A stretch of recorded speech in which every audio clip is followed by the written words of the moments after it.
আদৰণি জনাইছোঁ আৰু ইয়াৰ পিছত আহি থকা সময়ত বনৰগাঁও অঞ্চলৰ ৰাইজৰ যিবিলাক অভাৱ অভিযোগ এইটো সমাধান কৰাৰ কাৰণে এইবিলাক গোটেই সমস্যাবিলাক সমাধান কৰাৰ কাৰণে আমি আগবাঢ়ি যাম। ইতিমধ্যে বৰগাঁও অঞ্চলৰ কিছুমান সমস্যা ৰাইজে যিবিলাক দিছে, ক'ৰবাত কালভাৰ লাগে, ক'ৰবাত এগ্ৰি বান লাগে, ক'ৰবাত ৰাস্তা লাগে, এইবিলাক বহুতখিনি কাম কৰা হৈ গ'ল।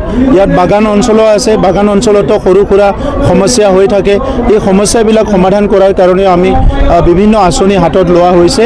গতিকে অনাগত দিনত কোকৰাঝাৰ জিলা হিচাপে আজি UPPL কোকৰাঝাৰ জিলাত বহুতখিনি কাম কৰিছে আৰু সেইকাৰণে অধিক শক্তিশালী হৈ গৈ আছে আৰু অনাগত দিনত আৰু অধিক শক্তিশালী হ'ব। আৰু আহি থকা সময়ত মই যি দেখিছোঁ আৰু এমাহ দুমাহৰ পিছত যে প্ৰত্যেকটো সমষ্টিত UPPLৰ যিটো সমৰ্থন সেইটো 60ৰ পৰা 70% যাব। এইটো 40টা সমষ্টিত এই পৰিৱেশটো দেখিবলৈ পোৱা গৈছে।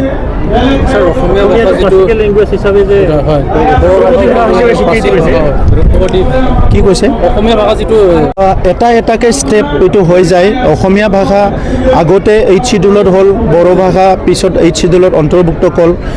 বড়ো ভাষাৰ বহুতখিনি আজি ৰিচাৰ্চ ষ্টাডি এইবিলাক হৈ আছে। বহুতখিনি ক্ৰিয়েশ্যনবিলাক বড়ো সাহিত্য সভা আৰু আমাৰ বিভিন্নজনে এইটো কৰি আছে। গতিকে নিশ্চয় যিখিনি ষ্টাডি ৰিচাৰ্চ আৰু যিখিনি কাম হৈ আছে সাহিত্য একাডেমীৰ লগতে হওক বা বিভিন্ন সংস্থাৰ লগত, নিশ্চয় বড়ো ভাষাও এই লাইনত গৈ আছে আৰু বেছিদিন নাই বড়ো ভাষাও তেনেকুৱা স্বীকৃতি পাব, সেইটো মই বিশ্বাস কৰোঁ। আপোনালোকৰ আগত এটা কথা ক'বলৈ পাই মই আনন্দিত হৈছোঁ। আমি বড়োসকলৰ বিভিন্ন ট্ৰেডিশ্যনেল যিবিলাক আইটেমছ সেইবিলাক GI টেগিঙৰ কাৰণে 21টা আইটেম এপ্লাই কৰিছিলে আৰু সেই 21টা আইটেমৰ ভিতৰত 13টা ইতিমধ্যে হৈ গ'ল আৰু 8টা হ'বলৈ গৈ আছে।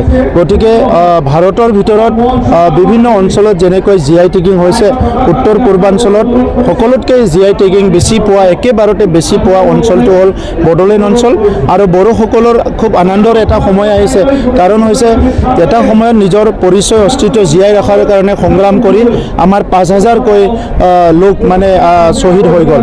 আজি এই বড়ো ভাষাৰ বড়োসকলৰ দখনা, আৰণাই, চেৰজা, চিফুং, অনলা, নাৰ্জীৰ পৰা আদি কৰি আমাৰ ফুড আইটেমৰ পৰা আদি কৰি ট্ৰেডিশ্যনেল আইটেমবিলাক GI টেগিং হৈ যোৱাৰ পিছত ভাৰতীয় এটা সংস্কৃতি বা ভাৰতীয় এটা কালচাৰ হিচাপে বা ভাৰতীয় এটা এইটো ট্ৰেডিশ্যনেল এটা আইটেম হিচাপে বড়োসকলৰ যিটো আছে সেইটো সদায় প্ৰিজাৰ্ভ হৈ যাব। এইটো আমাৰ কাৰণে খুব ডাঙৰ এটা এচিভমেণ্ট। যিটো অসমীয়া ভাষা ক্লাছিকেল লেংগুৱেজ যিটো স্বীকৃতি পালে, ইয়াত মই কংগ্ৰেচুলেশ্যন জনাইছোঁ। আৰু যিসকলে অসমীয়া ভাষাৰ উত্তৰণৰ কাৰণে গৱেষণা কৰিছে, লিখিছে, বহুতখিনি যত্ন লৈছে ইমান দিনে, তো তেখেতসকলক মই আন্তৰিক অভিনন্দন জনাইছোঁ। আৰু সেইটো আমাৰ সকলোৰ কাৰণে এটা আনন্দৰ বিষয়। আৰু অসমত অসমীয়া ভাষা যিহেতু লেংগুৱা ভাংকাও হয়, অফিচিয়েল লেংগুৱেজো হয়, চ' এই বাকী যিবিলাক লেংগুৱেজ ইয়াৰ পৰা নিশ্চয় অনুপ্ৰাণিত হ'ব, এনকাৰেজ হ'ব, এইটো মই আশা কৰিছোঁ।